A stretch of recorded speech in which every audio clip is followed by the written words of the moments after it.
Hello and good morning, friends. Today I want to talk to you about why is it such a bad idea to put any kind of sediment filter or water treatment in front of the pressure switch. And today we have a prime example of what can go wrong. So let's go ahead and dive right into it. So the very first thing we need to do when we look at a property is we need to look at where the supply line is. So we see this is our supply line in.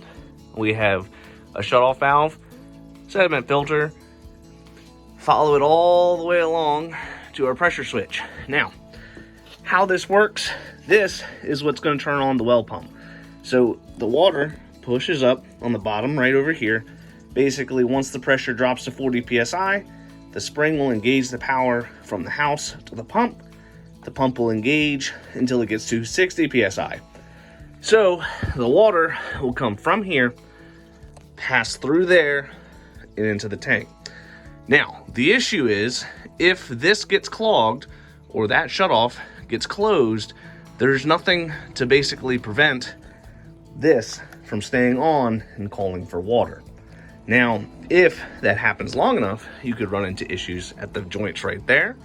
You could burst any of the fittings up into the pressure tank, or you could cause damage to the well pump itself.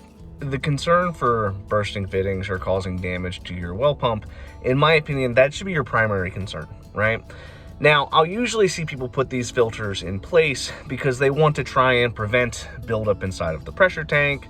And the most common reason I get for why is because people treat them like water heaters. Now, with a water heater, you want to flush it out to get rid of the sediment and all of the buildup inside of the heater.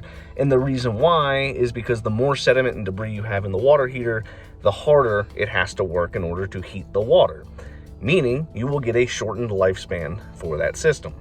With the pressure tank, the top part's air, there's a bladder in between, and then you have the water on the bottom. So the water is not really being affected by the sediment. Now, you could make the argument that it will clog up the piping, your aerators.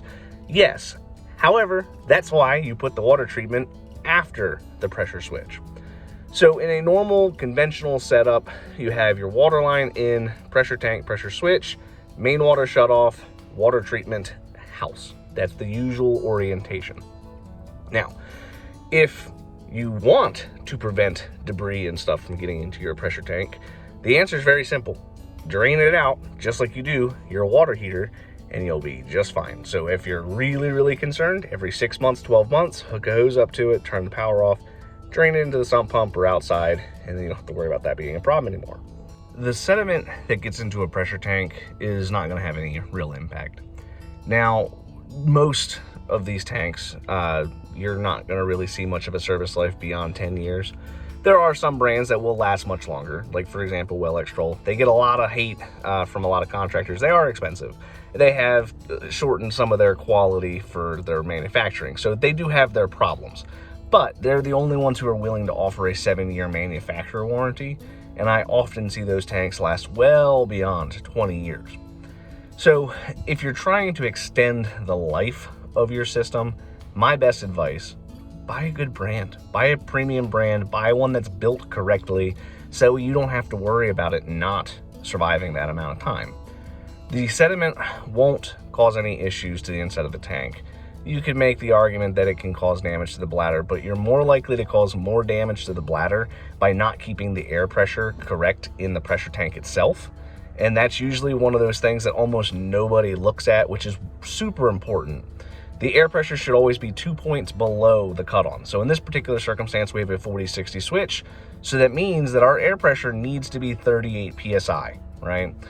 If you have a normal tank, usually you'll see that it will lose 1 to 2 psi per year just through the normal course of business. So after 5 or 10 years, you need to make sure that it's back up to its correct pressure setting.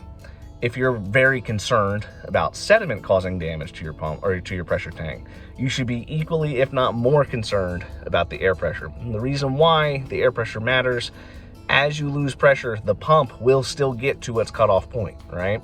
So if we have a 40-60 switch, that pump is going to get to a 60 psi threshold.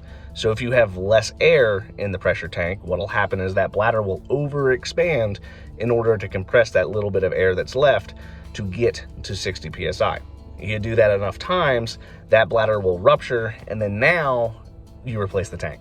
Once a pressure tank is ruptured, there's no repairing it. It's just you swap out the tank and put a new one in place. So my best advice, if you're thinking about putting a sediment filter prior to the pressure switch, don't, right? You're gonna have all sorts of problems. Don't do that at all. Put it after the pressure tank. And if you're really, really concerned about sediment getting into your water and ruining the pressure tank, drain the stupid thing, right? You are more likely to have problems with that filter getting clogged up or somebody not knowing what they're doing. Usually I see this with the city plumbers who are not as versed in the well world. They come in, they treat the water line like a main municipal supply line, where once it gets from the road to the house, it's good to go. You just shut off in the home right where it enters in. You can't really do that with a well, right? And the reason why is that the switch, that little gray box, that is what turns the well pump on and off. I know we covered a lot of ground in a very short amount of time, but I thought it was a very important conversation that we have to have. If you gained any value out of this, if you found this informative in any way, hit that like button, hit subscribe. I have more videos posted every day on the world of well and septic. I look forward to talking to you guys tomorrow.